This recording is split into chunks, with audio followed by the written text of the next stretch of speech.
Moi, j'aime faire des spectacles. Je veux en faire un autre après le micro de feu. J'ai ce feu sacré-là de faire des shows. C'est que moi, je pense au prochain. Puis je me dis, si les gens veulent venir voir mon prochain, il faut que celui que je suis en train de faire là, non seulement qu'ils aiment ça, que ça leur donne l'envie et la curiosité de me suivre dans le prochain. C'est que je suis déjà rendu... Je suis toujours rendu un spectacle à l'avance. Je veux que les gens soient contents, mais je veux qu'ils aient envie de revenir. Je suis plus le même humoriste, je suis plus la même personne. C'est étonnant à quel point en 10 ans, je suis devenu...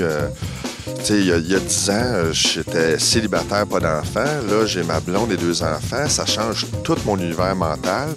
Puis en plus, je pense que j'ai fait beaucoup de recherches. Moi, de 20 à 30 ans, en humour, j'ai fait beaucoup d'exploration avec les bizarroïdes. J'ai toujours fait un travail de laboratoire.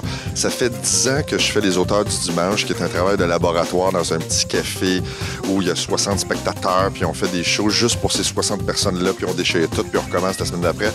Donc, cet exercice-là de faire du laboratoire, ça fait en sorte que ça te transforme parce que tu essaies des affaires, donc tu deviens différent.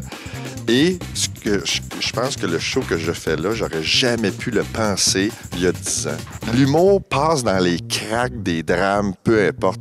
Et moi, c'était de pogner la craque toujours. Et j'aime quand on pense qu'un sujet... il n'y a pas de plaisir dans le sujet. Il y en a qui n'en ont pas de plaisir. Mais j'aime me faire dire « Non, va pas là », parce que moi, comme enfant, j'allais là. C'est que si tu me disais de pas y aller, ben, j'allais y aller.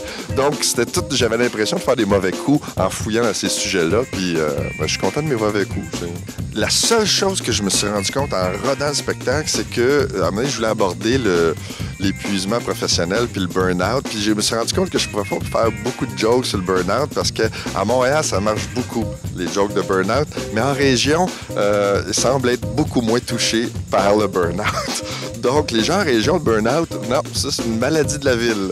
Donc, j'ai laissé tomber.